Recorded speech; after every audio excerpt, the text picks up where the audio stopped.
What is going on, people? How are y'all doing today? Hope everybody's refreshed. Everybody is out and about doing what they got to do. Whether it's in the gym, whether it's in the supermarket, get out somewhere. Don't just be laying up in your room all day. I hope everyone is good. Good morning, good afternoon, good night to everyone around the world. I'm your favorite friendly neighborhood beer bro, Mr. Kennedy. Welcome to episode 5 of the Mr. VG podcast. I have a lot of news for you guys, and man, I have been wanting to talk about this for the past 2 weeks, but I'm doing pretty good. Just at the end of my days off, so it'll be time to go right back to work and deal with some more bullshit tomorrow.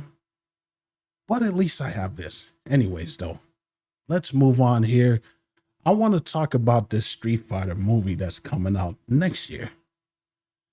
There is a star-studded Street Fighter cast. They're putting some heavy hitters in this movie and some heavy wrestling influence in this cast as well too. Looking at from what I've seen here, we got Jason Momoa playing as Blanca. That's awesome. We got, and I had to practice this guy's name, but David Dastmalchian will be playing as M. Bison. We got 50 Cent. Yes, that 50 Cent playing as Balrog. You know, he used to be a boxer back in the day. I think he will look the part. We got country musician Orville Peck, who will be playing Vega. We got Andrew Schultz that will be playing as Dan Hibiki, which is the joke character in Street Fighter. Try to be cool. We got Cody Rhodes playing Guile. Interesting choice.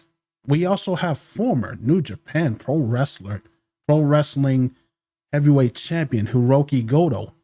Yes, that Hiroki Goto who just lost the championship, I think last month. He's going to be playing E Honda. And last but not least, we have Roman Reigns. Roman Reigns playing Akuma.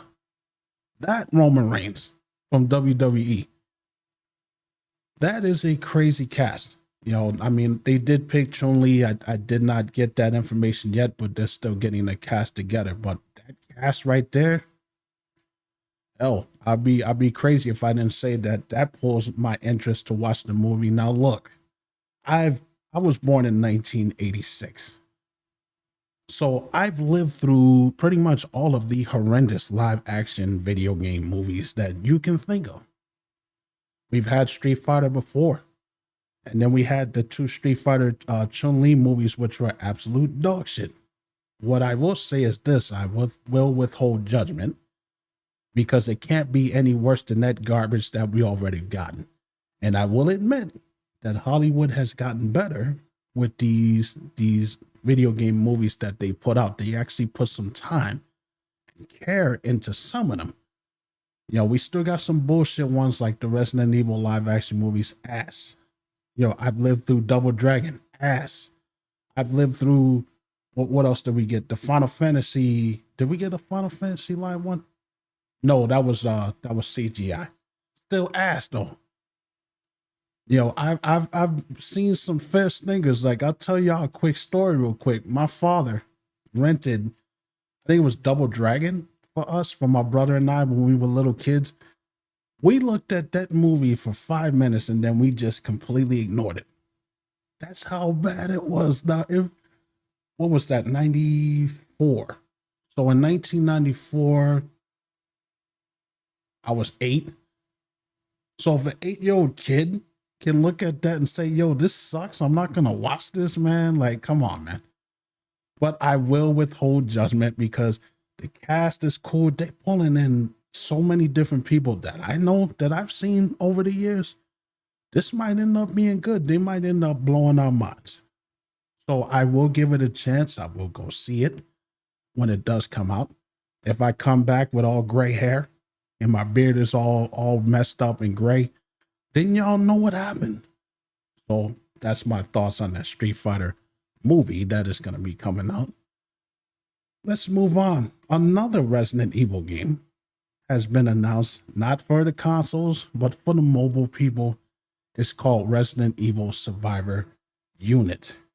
It is a mobile style game by Aniplex, and it's one of those combat puzzle video games for people who like to play those, and believe it or not, a lot of people do like to play those games. From what I've seen of it, you'll be able to play a lot of popular characters in Resident Evil: Claire, Leon, Chris, Jill, and it's like a puzzle combat style game. So it's going to be like a strategic type of game that runs alongside with the new Resident Evil 9 that's coming out. I don't know if the games are going to be connected to each other, but I'm not going to knock it, because you have a lot of people who like to play those types of games, and it's something that you can play to kill time if you're at work or you're on break or something like that. But it will be released it will be released for all mobile devices, so there won't be any exclusivity. So it's made by Anyplace Inc. and Joy City Corporations. The studio has said that Resident Evil Survivor Unit will appeal to both longtime fans and new players. While we don't yet know the release date, because they haven't put that out yet, it will be global. It will be released globally across Japan, South Korea, North America, Europe, and Asia whenever it does arrive. So I did get a good look at it. It does look pretty cool. It has the real-time defense battles. So, I'm gonna give it a shot just to see what it is, and then I might give a review on it. So, for people who are excited for that type of thing, I just wanted to talk about that. Now, let's see. Let's move on to the Sea of Thieves. Anybody who knows the game Sea of Thieves and Banjo and Kazooie, the director, Greg Mayles, I think that's how you pronounce it, reportedly left Rare after 35 years in the company. It says Rare's most seasoned creator, Greg Miles, or Mayles, I don't know how you pronounce that, or Malays, it's spelled Mayles. So, yeah, so sue me if I get it wrong. Known for directing the likes of Banjo and Kazooie and Sea of Thieves, as well as his work on Donkey Kong 64 and many more games, is reportedly leaving the studio after 35 years. It's saying that the departure comes in the wave of layoffs across Microsoft, which saw Rare's fantasy adventure Everwild game canceled. We'll get to that later, because there's a lot of stuff that I want to say about the massive Microsoft layoffs. We had another wave, and it's not too good. It's saying here, this is his message. It's saying, yesterday, following the rumors of Everwild's cancellation, Xbox executive Matt Booty, what a name, Matt Booty, sent a memo to his staff confirming that the game's end. We have made the decision to stop the development of Perfect Dark, I'll get to that later, and Everwild, as well as wind down several unannounced projects across our portfolio. As part of this, we are closing one of our studios, The Initiative. These decisions, along with the other changes across our teams, reflect a broader effort to adjust priorities and focus resources to set up our teams for greater success. So in other words, he gave the obligatory, we're going to move the people that we worked on these games, and we shut down all of this stuff. We're just going to move them to other shit. That's basically what they're saying. But it looks like he's leaving this company. And Rare, for people who don't know what Rare is, anybody who played the Donkey Kong Country games, anybody who's ever played Killer Instincts, they know who Rare is. And there are a lot of people who are pissed off from this whole Microsoft thing. They just keep laying people off. A lot of divisions have closed. A lot of people have lost funding for games that they have been working on. And I will be talking about that when it comes to not Activision, when it comes to there's another one that I want to talk about, the Doom creator, Romero Games. I will be getting to that as well too. But yeah, you got a lot of people who are pissed about these waves. A lot of people lost their jobs. A lot of funding for these companies are gone. So anybody who is looking forward to the Perfect Dark remake from Nintendo 64, that's out the window now. It's canned. So, and that sucks because there were a lot of people who were looking forward to that, looking forward to playing that, people who are huge fans of the Nintendo 64. And because Microsoft, was like, we're just going to shut everything down, now they're not going to be able to play it. And it's like when you start losing people like this who have been in the game for so long and who have helped bring the company so much success when it comes to these third-party games, you're messing up. Now I get being a business, and I've said it before, I'll say it again. You're a business. You got to make the hard decisions. You can't be everybody's friends. But these are the people who suffer. These people who spend all of their time working on these games, and for some reason, one or another, they just, they're shut down or they're fired or they're laid off and all of this stuff. Microsoft talking about all this bullshit AI and stuff like that. That worries me. But I will get to that later. So he's gone from the company. So that's the only, like, the major person that I've seen leave that company right now. I'm pretty sure there will be more. Anyways, though, let's move on. For those of y'all who were thinking that there was going to be a Sonic Adventure remake, the Sonic team point blank said we have no interest in making any Sonic Adventure remakes. He said he wants to focus on new games instead. This comes straight from the director of Sonic Adventures 2, who is always asked about, are we going to get a Sonic Adventure remake? He says, I do hear that a lot. And I believe his last name is Lizuka. It's a Japanese last name. He said, I am really appreciative of everyone who likes the Sonic Adventure series. But when I think about what it would take to bring that game up to standards and expectations of the modern gaming audience would want, I think I would much rather spend that time and energy on a new title. So what he is saying is, a game being that old, and for them, they would have to take a game like that and remake it from the ground up, which I know they can do it, but this is Sega we're talking about. It's not like Sega has money to throw around like that. They would have to have other people come in and back it. And it does suck that he has no interest in doing that, because there are a lot of fans of the Sonic Adventure games. And when the fans say we want something, you got to take that into consideration, because, at this point with Sega, it's our money that's keeping them afloat. And if they want to make new games, make a new Sonic game, but, do a successor to the Sonic Adventure games. Do an updated graphics version. It doesn't have to be Sonic Adventure itself, but you can do like a Sonic Adventure, I think it's like 3 of them already, but you can do like a Sonic Adventure, 4 or 5, do something like that. Don't just shut down the idea, because we're in the age of remakes, man. Look at Capcom with the Resident Evil stuff. Look at, Konami with the remakes. I don't know. That game, a Sonic Adventure remake, would be really good for Sega, because what else do they have going on besides the Shinobi game that they're coming out with? They really don't have anything else going on at the moment. I wouldn't completely shut it down. But as of right now, he has no interest. Can that change? It can. When they realize that they ain't got no money, they'll be desperate and they'll do stuff. So, but yeah, for right now, that doesn't seem like it's going to be a thing. Let's move on here. Activision pulls a Call of Duty game after PC players are hacked. Now, I don't give a shit about Call of Duty, but I do think that you guys, the Call of Duty players, should know what's going on in the PC community. That's why I wanted to talk about it.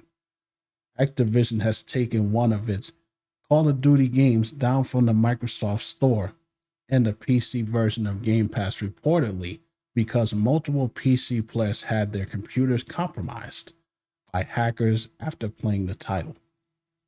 The publisher announced that the 2017 shooter Call of Duty World War II was brought offline on Friday, and they stated that while we investigate reports of the issue, the outage only affects PC versions of the game for Microsoft Storefront and the Game Pass subscription services. The game will remain playable on Steam and the Xbox and other platforms. Activision didn't announce a reason for taking the game offline, but social media is awash with reports from players having their PCs hacked after playing the game. Streamers posted a clip of the hack in action, which shows the game freezing, command lines and text box windows popping up on their PCs, and desktop wallpapers changed. The text box warns the streamers that it has been hacked, referring to a remote code execution vulnerabilities in which a hacker plants malware that allows them to run malicious code and take control of the device. Wow. So if you're one that plays Call of Duty World War II on PC, be aware that you got some idiots out there who are fucking with people's computers. And Activision did do the right thing. They took it down. And if this is the situation, I would just leave it down, man. Because I mean, you got shit like that. Trust me, I work with computers all the time. You got to be extra careful who you play with. This is why I'm not too keen on playing online games, because shit like this can happen. People can hack you. They can fuck up your stuff. And these are things that PC players have to worry about. And like I said, I don't give a shit about Call of Duty at all, but it still fucking sucks that stuff like that is happening to people. And these people have nothing else to do but to just fuck with people. So be aware of that, of what's going on. I just wanted to let y'all know that. Now, enough of the miscellaneous news. Let's move on to Nintendo. Not a lot of bad things going on. Too much. We got some good, some bad. Some rumors that I'm hearing about. But speaking of WWE, and this was a surprise to me, WWE 2K25 is confirmed for the Nintendo Switch 2. Now, it will be released, of course, all different versions with all the DLC and everything like that that's coming out. It says its physical copy will be a code in the box, according to Best Buy. We saw the trailer, saw what it looked like. It said it will be a hefty 73.2 gigabyte file size, which is pretty damn big for the Nintendo Switch.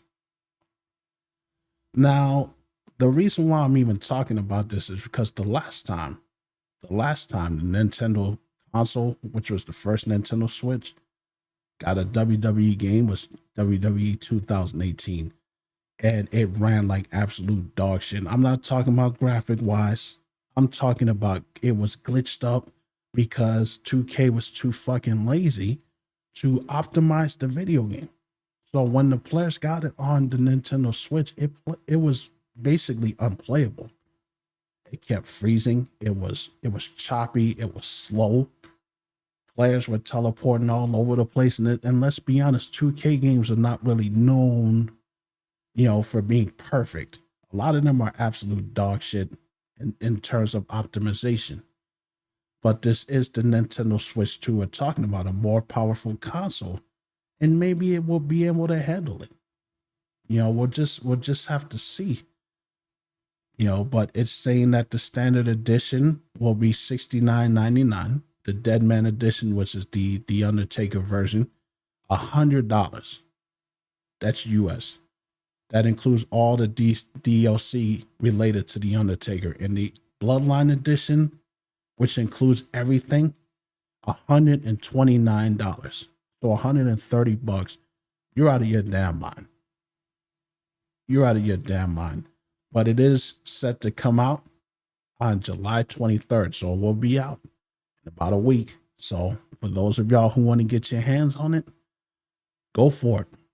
And I just hope that this time around, this system can handle it. I'm really trying to be fair.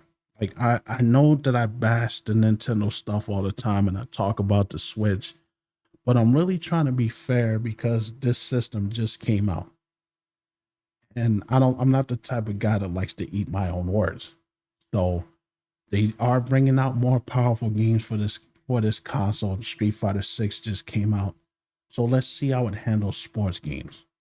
Now if it plays good, I will be looking at clips of it to see, what the gameplay looks like. The graphics will be better because it's better hardware. So, but that's not what I'm worried about. What I'm worried about is the optimization.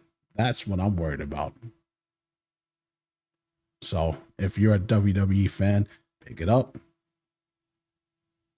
It also looks like there's going to be another price hike for the Nintendo Switch 2 in Canada. If you're a fellow Canadian, let me go here to this one here. It's saying that not the Nintendo Switch 2, the Nintendo Switch 1. I apologize. It said Nintendo had to say this about the price changes coming to the Nintendo Switch 1. This is takes effect at August 1st in Canada. Pricing for the original Nintendo Switch family of systems and products in Canada will change based on the market conditions. These include the Nintendo Switch OLED edition, which is the one I got over there, the Nintendo Switch, the Nintendo Switch Lite, physical and digital Nintendo Switch games, and the Nintendo Switch accessories. Other Nintendo products, including the Amiibo and Nintendo Switch online memberships, will also experience price changes.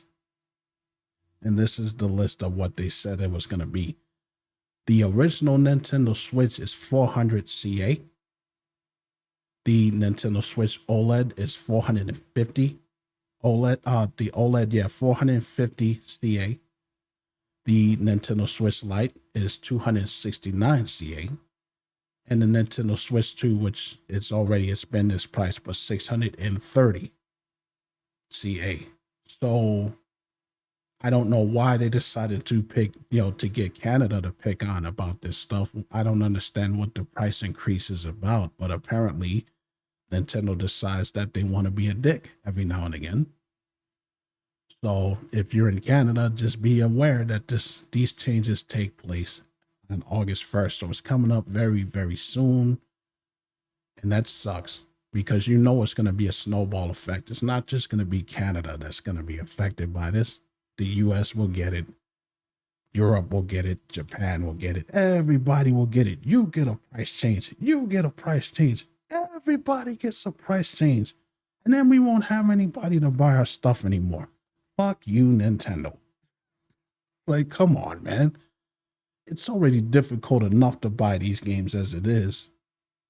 Why? Like, why are y'all making it so difficult? And then you had a tone deaf comment that these guys said, and I should have pulled it up, but it was a tone deaf comment saying that kids shouldn't be playing the Nintendo Switch 2 if they can afford it. Something along those lines.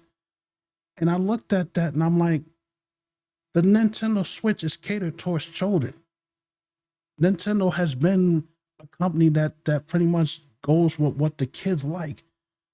What dumbass decided that they was going to say some stupid shit like that? They shouldn't play. These are people in the company that are saying shit like this. Not a good thing to say when you want people to buy your product. I mean, the kids' fan base is what really keeps Nintendo afloat. You think there's a lot of adults out here saying, you know what? I would like to play the new Mario Kart online. I think I'm going to go buy this video game. No, these are kids that want to play this stuff, man. And I just, the things like this, you get these companies that get too big for their britches, as a lot of old people like to say, who think that this shit don't stink and that they can just say whatever they want. And I'm just going to put this out and you're going to like it. And that's it. Nah, you don't do that to people, man. So it sucks for Canada. It's going to hit everybody else because it's not just going to be them. So I just wanted to let y'all know about that.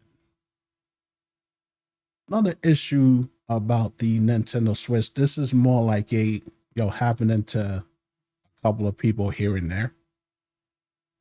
I haven't really been hearing massive complaints about it, but there are some Nintendo Switch 2 players that are complaining about allegedly overheating. The Nintendo Switch 2 is overheating. Users report freezing and crashes while playing Cyberpunk 2077 and less power-hungry games. Multiple Nintendo Switch users, most notably in Japan, are reporting problems with the console overheating during gameplay, leading to crashes and freezes. The problem, as noted by Nintendo Soup, includes playing hefty new titles like Cyberpunk 2077, but also less hardware and intensive titles like Pokemon and Splatoon. According to reports, users are reporting the game freezes and crashes, as well as the fans going into overdrive in order to try to dissipate heat. The multitude of reports from Japanese users all across from X are machine translated. So these are, of course, people typing in Japanese. It has to be translated into English for us to read. Some users have reported crashes and periodic freezes, but only that the thermal performance might be to blame. The fans are going nuts, so maybe it's overheating, one user reported while playing Rune Factory. Rune Factory is overheating your Nintendo Switch 2. Some users are definitely reporting the issue while using the Nintendo Switch in dock mode. A Cyberpunk 2077 player said that he had the game running at full speed. Others seem to experience the thermal issues in handheld mode, with one user suggesting that the Nintendo Switch 2 became too hot even to hold while gaming. Beyond Japan, users on Facebook have reported that the Nintendo Switch 2 getting warm, even hot to the touch while gaming, while other users over Reddit are reporting the same similar issue. So if this is a thing that's happening, which I absolutely believe, see, this is why I never buy things when they first come out. This is a lesson that I learned years and years ago. You have a lot of people, and this is not the first console that this has happened for. Remember the PS3? When the PS3 first came out, and they only had one fan and one cooling chip in that version, and people were seeing smoke coming out of their consoles. Remember that? People who were going out there and spending over $600 for the first version of the PS3, and then they had to rebuy the console again. This is why I don't buy things when they come out. I'm just going to say two things about it and then I'll move on. I always wait. Like when consoles come out, and even when games come out, I wait about a year. I know that sounds crazy, but that gives them time to work out all the bugs. That gives them time to work out all the kinks, because when they put out that first line, people need to realize, and it's bullshit, but it's true. You're basically lab rats. They're trying to get that first thing out. They're trying to get the feedback and see what fans have to say. And then they release a better versions. They do this all the time. And I wait about a year for them to work out all the bugs, work out all the kinks, to remodel everything, and then I go buy it. But you have people that just have to have the latest and greatest right away. Stuff like this happens. And now you got to go and buy another console. Now, maybe you just have a few bad apples in the bunch. When it comes to these games, no console is perfect. But Nintendo, come on, man. Like, this is another example of them trying to rush things. You should really make sure that your consoles work. You really need to put some testers in there that really test out these consoles in all different types of conditions to make sure that the Switch can handle this.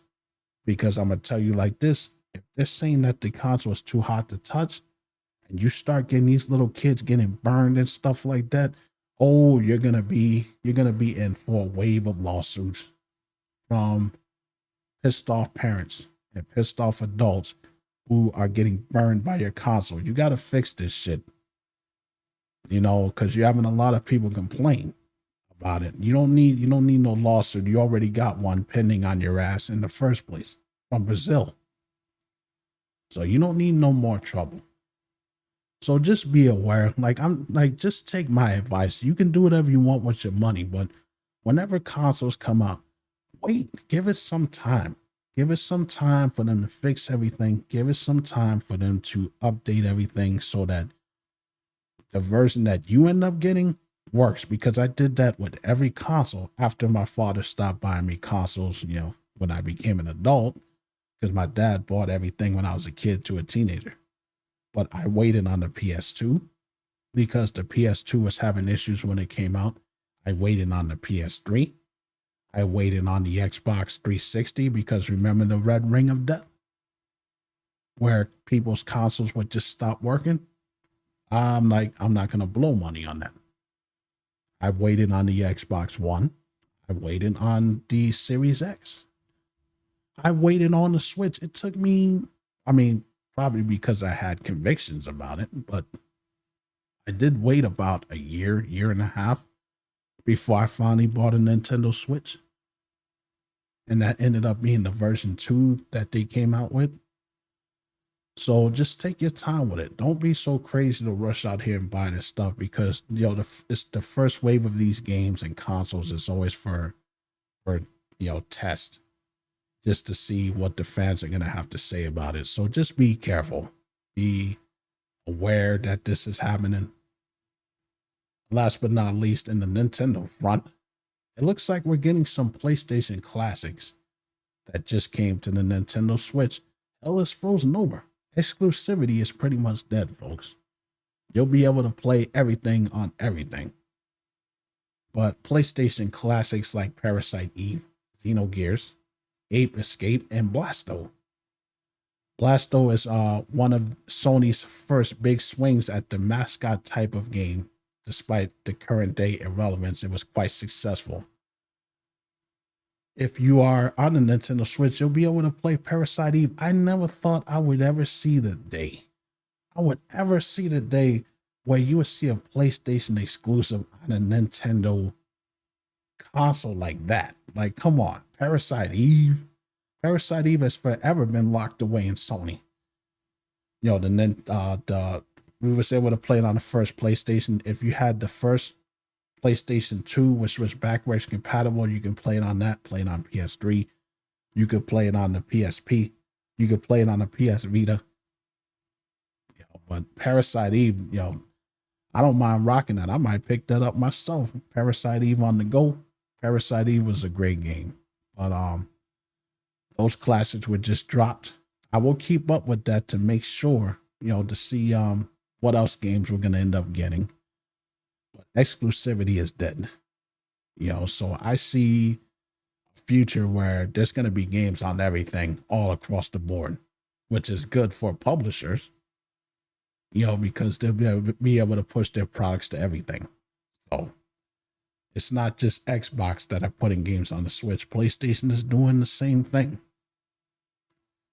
Now, let's move on to Microsoft, because I have a lot of stuff to say here. We got some crazy shit going on in the world of Microsoft. But let me get this up real quick. Make sure I got everything here. Okay. It says Microsoft makes significant layoffs across the gaming divisions. Xbox boss Phil Spencer confirms in a memo to staffs.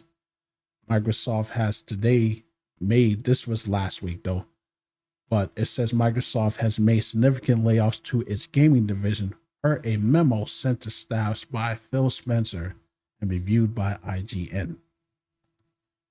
And he wrote a long thing here. But it says today we are sharing decisions that will impact colleagues across our organization. To position gaming for enduring success and allow us to focus on strategic growth areas, we will end and decrease work in certain areas of the business and following Microsoft's lead and removing layers of management to increase agility and effectiveness. Out of respect for those impacted today, the specifics of today's notifications and any organizational shifts will be shared with your teams in the coming days. I recognize that these changes come at a time when we have more players, games, and gaming hours than ever before. Our platform hardwares and our game roadmaps have never looked stronger. Yeah, I'll get a second opinion on that.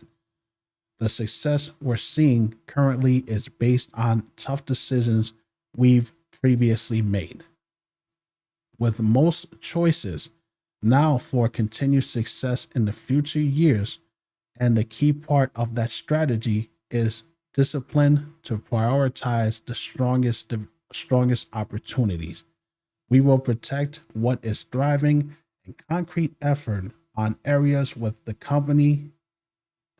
with the greatest potential while we deliver on the expectations the company has for our business. This focused approach means we can deliver exceptional games and experiences for players and generations to come. Prioritizing our opportunities is essential, but that does not lessen the significance of this moment. Simply put, we will not be where we are today without the time, the energy, the creativity of those whose roles are impacted. These decisions are a reflection of the talent, creativity, dedication of our people involved. Our momentum is not accidental. It is the result of years of dedication, effort from our teams. HR is working directly with the impacted employees to provide severance plans, benefits aligned with the local laws, including pay, healthcare coverage, the job placement resources to support, encourage to explore open positions across Microsoft Gaming. So this comes straight from Phil Spencer. Like, he basically said, your ass is fired. We don't need y'all no more. Don't let the door hit you on the way out. And that sucks. But this is the list of companies that have been impacted, and it's really, really bad, including some games that were canceled because of that. It says the initiative has been shut down. Perfect Dark, which I mentioned before, the Perfect Dark remake, has been canceled. Around 50 jobs were cut as of these notes right here. 50% of Turn 10 Studios, 70 jobs. 50% of the Xbox users research team, their jobs were cut. 10% of Candy Crush developer King, around 200 jobs. A small amount of Halo Studios, less than 10 jobs. And then they didn't give the specific numbers for these companies that I'm reading here. It says an unknown number, but an unknown number at Rare, which I just talked about, their game just being canceled, Everwild. Activision Studios, including Sledgehammer Games and Raven Software, unknown number. Bethesda, Romero Games, the project that they were working on, an unknown project that was canceled as well too, around 100 games, but not under Microsoft. An unknown number at Blizzard Entertainment and Warcraft Rumble updates ceasing, which I don't even know why they even bought Blizzard at this point. They haven't done shit with it. Anyways, though, an unknown number at Undead Labs, Xbox Communications, Xbox Game Studio, Global Publishings, ZeniMax Online Studios, and Project Blackbird. That was the project that they were working on. That has been canceled. So you've had a lot of people lose their jobs. It says about, we're talking about, 200.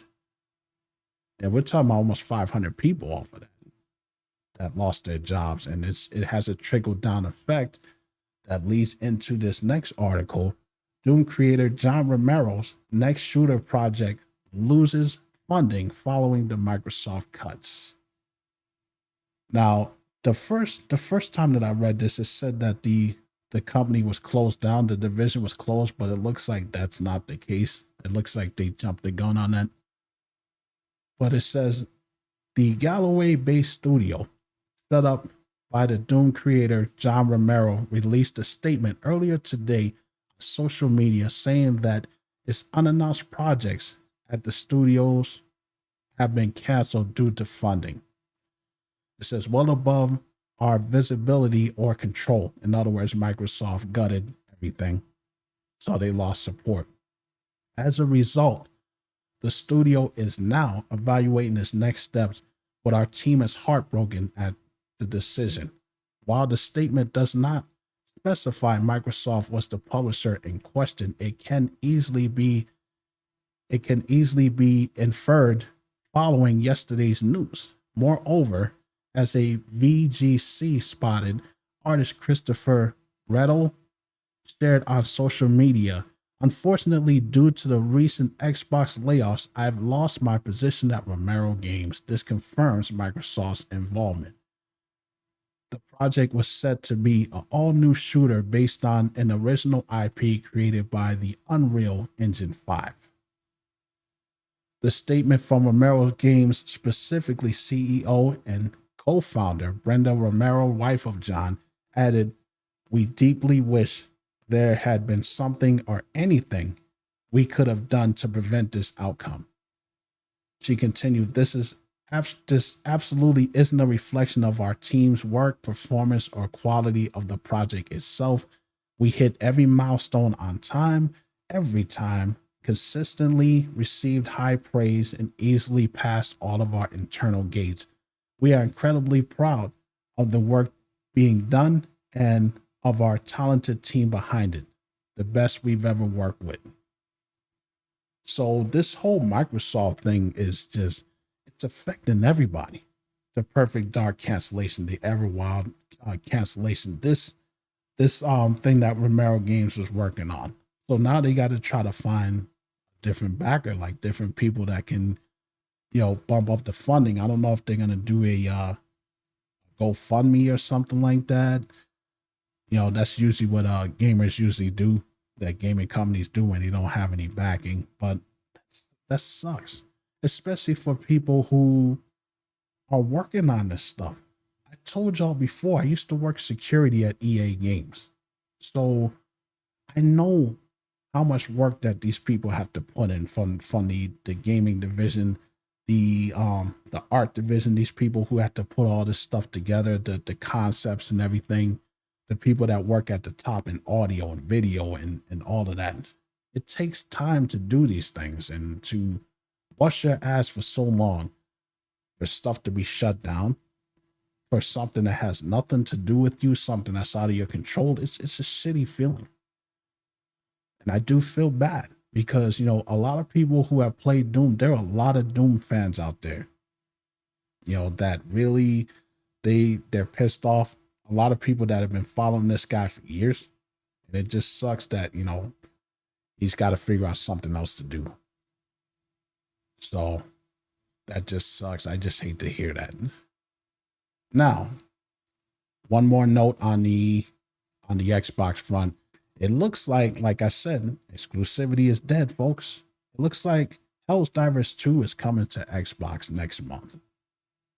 And it's not everybody's happy about it, because, you got the Xbox out there not Xbox, the PlayStation fans who are pissed off because apparently they don't want Helldivers on the Xbox.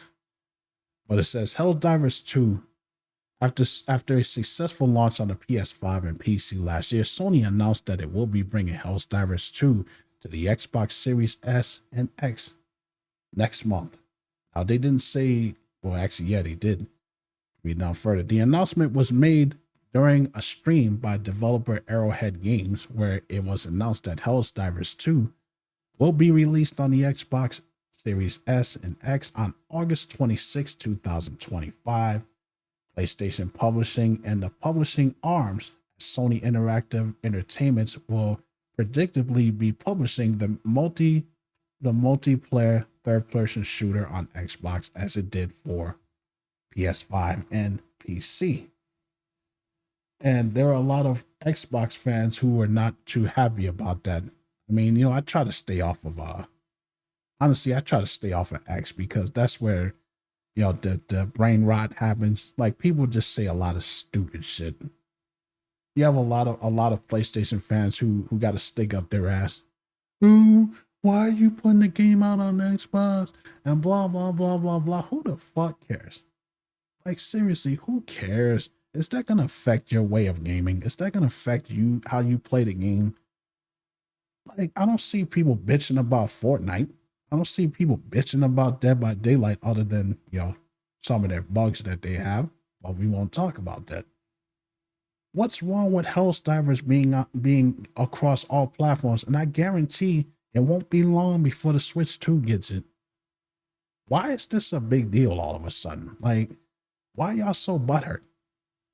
You should be happy to get more players that you can play with across all platforms. I don't see what the issue is. It's a big deal that they're making out of this. They're making a mountain out of a molehill.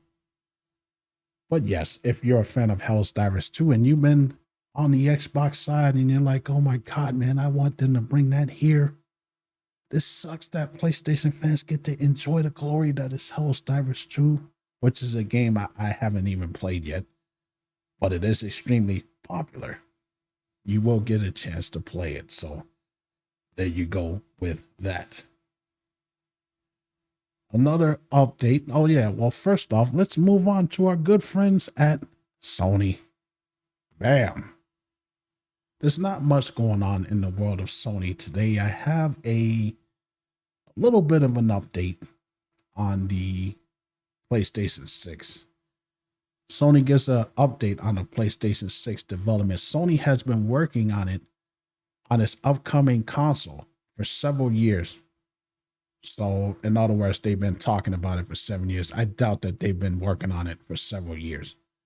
Yet it appears that the PlayStation 6 is still not on track for its release anytime soon, while Sony is collaborating with AMD as well. Remember, I talked about that on the last show, that Microsoft is going to be working with AMD on their next consoles and consoles to come. They're not the only ones. Sony is working with them as well, too. So they're working with it on the PS6. It seems that it may still be some years before PlayStation fans can finally get their hands on it. Now, lead PlayStation console architect Mark Cerny, these names, man. Mark Cerny, I'm just going to say that Cerny. So Cerny, whatever, has been interviewed by Tom's Guide and updated the fans on the development the PS6, according to Cerny or whatever. Sony is collaborating with AMD to devise its next upcoming console, as the company is trying to come up with better machine learning algorithms and CNNs, which is convolutional neural networks, for its improved game graphics. However, despite the facts that AMD is moving extremely quickly on its technology, Cerny acknowledged that the console's release may take a while. Sony is trying to prepare for the next generation of consoles, so the time frame of the project was described as multi-year. This news may be somewhat disappointing to gamers who expected the PS6 to be released in 2027. Considering that normal console release cycles generally last 7 to 8 years. Multiple individuals believe that the PS5 could be out soon, but it's possible that it may be pushed out further down the line. I could have told y'all. Yeah, is it possible that they could have put the system out next year? Yeah. Not next year, 2027. Yeah. But I doubt we're going to get the PS6 within the next 2 years. I doubt it. What they're talking about here, I think they're going to take their time on it. Maybe 3 years, maybe even 4. Maybe they may milk the PS5, and that's fine. Why not? Because honestly, They're struggling to figure out new things that they can put on this next console because as I keep asking and nobody can give me an answer to it, what could they possibly put on these new consoles that we don't already have already? Unless you can hit a button on that console and it'll pop out a hot plate and cook us some pancakes and some eggs and squeeze some oranges into a cup and give us some orange juice, there's nothing that these consoles can do. You want to impress me? Give me a PS5 that comes with its own brand of beard oil. Yo, you turn that on and you be like, hello, Mr. Kennedy. Let me put some beard oil on your beard. Now, that would be worth buying. That's something new, something innovative. But in all seriousness, though, we've hit a wall graphically and hardware-wise. I really do wish that they would take more time with these consoles. Like the PS5 doesn't feel like it's been out long enough for them to already start talking about the next console, because you're going to end up, remember the Apple iPhones? Anybody? And I may take heat for this, but they all feel like the same. They all feel like the exact same fucking phone. Over and over. They all look the same. They all feel the same. They all charge you for every app that you get for free in the Android market. I don't want consoles to end up like that, where it's just a higher number and more money, but it's the exact same hardware that we had for last generations. So there's no problem with me saying to them, hey, take your time. Take your time. Give us a good quality product. Give us something new. So that's the update on the PS6. Now, this is a crazy ass story. There's not much going on in the Sony front, but I had to read this because this is another example on how crazy people can actually be. It says Florida man goes to friend's house to buy a PS5 and wakes up tied up in his bank account drained. Holy crap. It says in a Facebook post, the Lee County Sheriff's Office, which is right here in Orlando, announced that the arrest of Nicholas Flores, 32, who was charged with robbery, kidnapping, and possession of a controlled substance. According to the police, Flores met with a friend of his to discuss the latter man buying a PS5. The friend, who was not named by police, went to Flores' home on Monday. So this happened last week. Okay, so he went to Flores' home. While he was there, Flores allegedly retrieved a machete and choked the other man until he was unconscious. When the friend woke up, his wrists and legs were allegedly tied by zip ties and duct tapes. Flores left his friend while he made several bank transactions, taking money from his friend's account and putting it into his own. Love true crime. Holy crap, that is insane. Police said that Flores allegedly kept his friend at his home for hours. The friend was finally able to escape the following morning while Flores was asleep. The friend was brought to the hospital and treated for non-life-threatening injuries. So they did end up catching the guy. Flores is being held without bond and is scheduled in court on August 11th. So let me recap this. Now, first off, let's say this. They ain't friends. I mean, I think it's safe to say that they're not friends. Friends don't do that. The last time I thought of the word friends, and I've been around people, neither of them thought to, choke my ass out and tie me up to a bed. That's not what friends do. So you have a man who was going to buy a PS5 from a guy that he thought was his friend.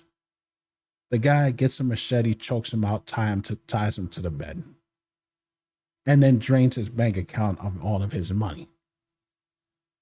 It says that the police searched Flores' home and found cocaine and methamphetamine. That explains it. Flores was arrested in his home and booked into charges of robbery, kidnapping, possession of controlled substances. That is insane. This is why I keep telling people, be careful. This is something that my father always says. If something is too good to be true, it probably is. I don't trust nobody. Anybody that says, "Oh, I got a PS5 brand new in the box," they probably either stole it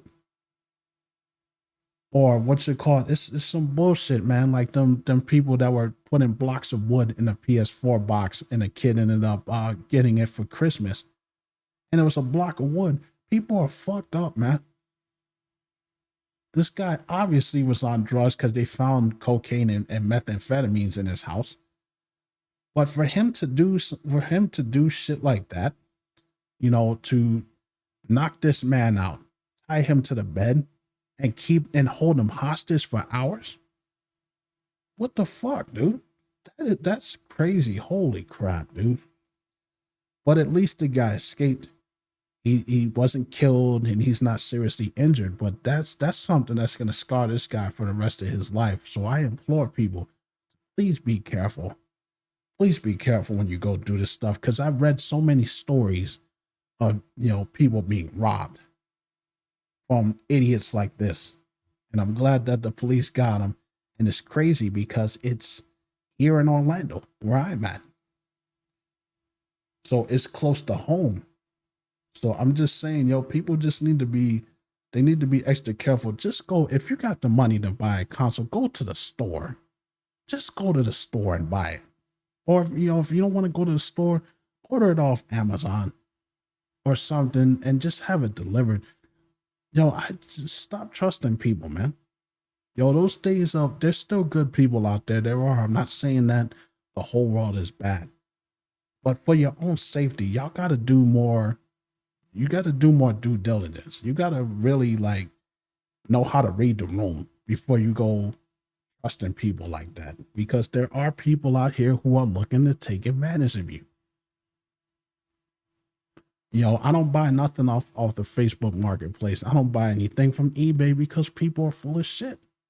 Oh yeah, like Midnight said, go to Best Buy, go to Walmart, go get your shit from there, because at least 95% of the time you're getting an honest product. And it just sucks what happened to this guy. And last but not least, I want to talk about this petition that we got here. Let's go back to miscellaneous. Go back to that. I want to talk about this petition that was put out that reached over 1 million views in Europe. I'm sorry. It says, "Stop killing games." This petition has reached 125 million signatures, and this whole entire thing is about publishers who stop working on games. It is a petition to keep these games running even after the game publishers are done with it and the game developers are done with it.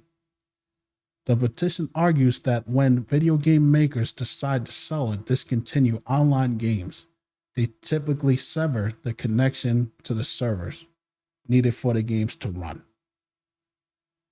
This practice is effectively robbing customers of their purchases and make restorations impossible. The petition reads, "It represents a radical assault on consumer rights and even the concept of ownership itself."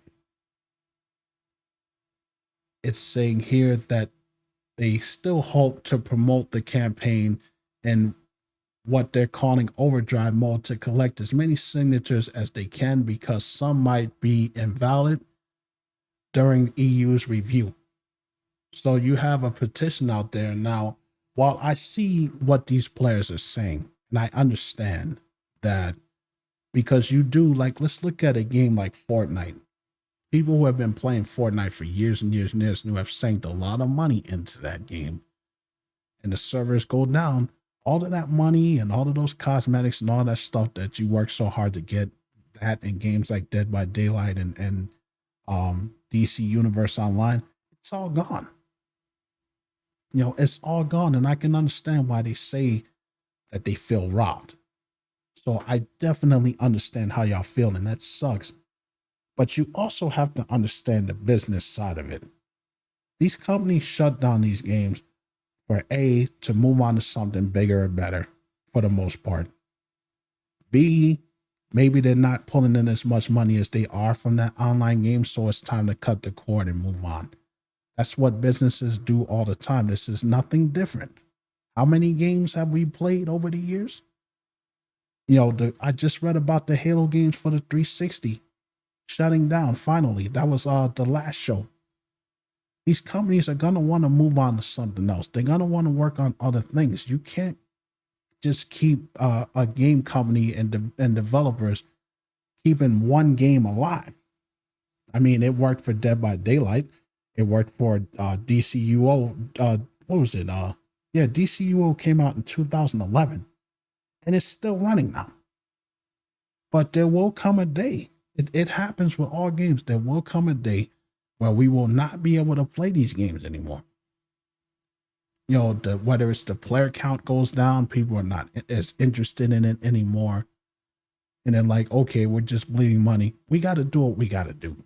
So I understand both sides, but gamers need to understand this point. Yes, we put a lot of money into the product, but at the end of the day, these companies are not obligated to keep any games running. To keep any games running at all. When it comes time to move on, it's like, okay, we're done. We put out the product. Let's move on. Let's see what else we can do. By this logic, like I already talked to y'all about how hard that these developers work on these games. We'll never get anything new if things like this happens. You must stay working on this one game forever until we no longer want to play anymore. That's not something that's going to work. So we need to find a middle ground on this whole thing. Either they need to have subdivisions that keep these, games running so that other people can play, because you can't expect companies to do that. You get some web developers and stuff to keep these servers running, or you can have give people the ability to have their own servers running to keep these games alive. I'll give you all a perfect example. I don't know which one it is, but I know it's one of the Resident Evil Outbreak games. There's a server in Japan keeping that game running online. Capcom is not running that stuff anymore. I wish I had Kelsey here too, because she knows more about it than I do. Shout out to Kelsey Fearless. But there is a server keeping Outbreak running. So, you got to do what you got to do. So this petition, I understand why they're pushing it out. I just wanted to talk about it in case you guys did not know. But so if this passes, I don't see what this is actually going to do. Because even if they get as many signatures as they can, I don't think these companies are going to budge on this. They're like, we're done. We're moving on. So I kind of think that this petition is a waste of time, but I'm going to talk about it. I just wanted to put, give y'all my thoughts on it. So that's what it is. Anyways, though, we have reached the end of my notes. It was a really action-packed show that we were talking about. I had a lot of stuff that I wanted to talk about, and I got it out. Thank you to everyone that showed up for episode 5 of the Mr. VG podcast. I will be back in 2 weeks for episode 6. And of course, y'all will see me Sunday streaming on Twitch. Y'all will see me streaming Monday as well, too. I'm anxious to really get started on the Dead Space remake. Now that we finally put these Saints Row 3rd to bed, we finally beat that game. It's time to move on to something else, and I will be loading up the Dead Space remake very, very soon. So y'all look forward to that. I love every single one of you guys. You take care of yourselves, take care of each other, and I will see y'all later.